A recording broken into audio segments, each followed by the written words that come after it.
Hi అండి, welcome to Jakkampudi recipes. ఈరోజు మన రెసిపీ వచ్చేసి టమాటా రోటి పచ్చడి. ఈ టమాటా రోటి పచ్చడిలో ఇది ఒక్కటి కనుక కలిపి చేశారంటే టేస్ట్ అనేది అద్భుతంగా ఉంటుందన్నమాట. నాటు టమాటాలు వచ్చేసి నేను ఒక అరకిలో వరకు తీసుకున్నాను. పచ్చిమిర్చి వచ్చేసి ఒక 100 గ్రాముల వరకు తీసుకున్నాను. ఈ రెండింటిని కూడా బాగా వాష్ చేసుకున్న తర్వాత టమాటాలను ఇప్పుడు మనం చిన్న చిన్న ముక్కల కింద కట్ చేసుకుందాము. మీకు కావాలంటే పొడవు ముక్కల కింద కూడా కట్ చేసుకోవచ్చు. నేనైతే చిన్న చిన్న పీసుల కింద కట్ చేశాను. వీటిని పక్కన పెట్టేసుకొని ఇప్పుడు గ్యాస్ వెలిగించుకొని ఒక కళాయి కానీ ఒక బౌల్ కానీ పెట్టేసుకొని ఒక 100 గ్రాముల వరకు ఆయిల్ అనేది యాడ్ చేసుకోండి. పచ్చిమిర్చి వచ్చేసి ముసుగులు తీసి ఇందులో యాడ్ చేసుకున్న తర్వాత టమాటా ముక్కలను కూడా యాడ్ చేసుకొని ఒకటి కలిపి చేస్తే టేస్ట్ అనేది చాలా బాగుంటుందని చెప్పాను కదండి. అదే కరివేపాకు అండి. ఫ్రెష్ కరివేపాకు వచ్చేసి ఒక హాఫ్ కప్పు వరకు ఇందులో యాడ్ చేసేయండి.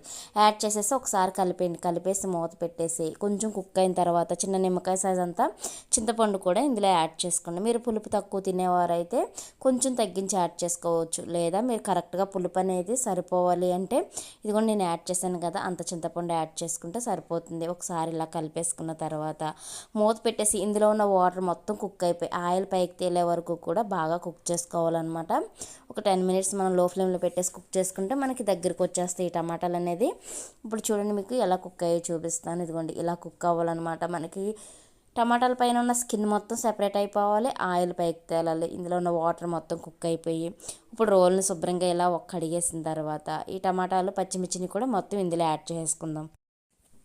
మనం మిక్సీలో పట్టిన దానికి ఈ రోట్లో రుబ్బిన దానికి చాలా తేడా ఉంటుంది. మిక్సీలో పట్టింది ఎప్పుడైనా సరే మెత్తని పేస్ట్ లాగా అయిపోతుంది. కానీ ఇలా రోట్లో కచ్చాపిచ్చాగా దంచుకున్న ఈ పచ్చడి కనుక వేడి వేడి అన్నంలో వేసుకొని తిన్నారంటే అస్సలు వదిలిపెట్టరు అనమాట. అంత రుచిగా ఉంటుంది, చాలా టేస్టీగా ఉంటుంది.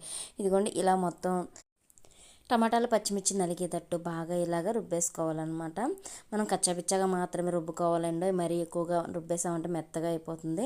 ఇప్పుడు ఇందులో జీలకర్ర వచ్చేసి 2 టీ స్పూన్లు, ఎల్లుల్లిపాయలు వచ్చేసి ఒక 5-6 వరకు పొట్టు తీసేసి ఇందులో యాడ్ చేసుకుందాం.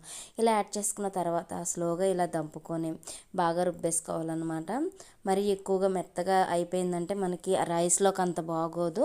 కానీ ఇలా కచ్చాపిచ్చాగా రుబ్బిన ఈ పచ్చడి అనేది రైస్లోకి చాలా బాగుంటుంది. వేడివేడి అన్నంలో అంత నెయ్యి వేసుకొని ఇంత పచ్చడి వేసుకుని తిన్నారంటే ఇంకెప్పుడు పచ్చడి చేయాలి అన్నా కానీ రోట్ని మీరు ముందుగా ప్రమోట్ చేస్తారనమాట. అంత రుచిగా ఉంటుంది. ఇందులోనే పసుపు వచ్చేసి 1 టీ స్పూను, సాల్ట్ వచ్చేసి 2 టీ స్పూన్ల వరకు యాడ్ చేసుకోండి. మీ దగ్గర గల్లుప్పు ఉంటే గల్లుప్పు అయినా యాడ్ చేసుకోవచ్చు. ఇలా యాడ్ చేసుకున్న తర్వాత బాగా ఇలాగా దంచేసుకోవాలన్నమాట. ఇలా దంచేసుకున్న తర్వాత ఈ పచ్చడి మొత్తాన్ని కూడా ఒక బౌల్లోకి తీసేసుకుందాము. మీకు పోపు కావాలంటే పెట్టుకోవచ్చండి, లేదా ఇలాగే వేడి అన్నంలో వేసుకొని లాగించేయచ్చు. ఇది మనకి అన్నానికే కాదండి, రోటీ, చపాతీ, అలాగే దోశ దేనికైనా సరే పర్ఫెక్ట్గా ఉంటుందనే చెప్పాలి. అంత రుచిగా ఉంటుంది. మరి ఇంకెందుకు ఆలస్యం, మీరు కూడా రెడీ చేసేసుకోండి. రెడీ చేసుకొని ఎలా వచ్చింది ఏంటి అనేది కామెంట్ బాక్స్లో కామెంట్ చేయండి. కొత్తగా ఎవరైనా చూస్తున్నట్లయితే బెల్ ఐకాన్ ప్రెస్ చేసి అందులో ఆల్ అనే బటన్ ఉంటుంది, ఆ బటన్ ప్రెస్ చేస్తున్నారంటే నా నోటిఫికేషన్స్ అన్నీ కూడా మీరు చూడొచ్చు. Thank you for watching.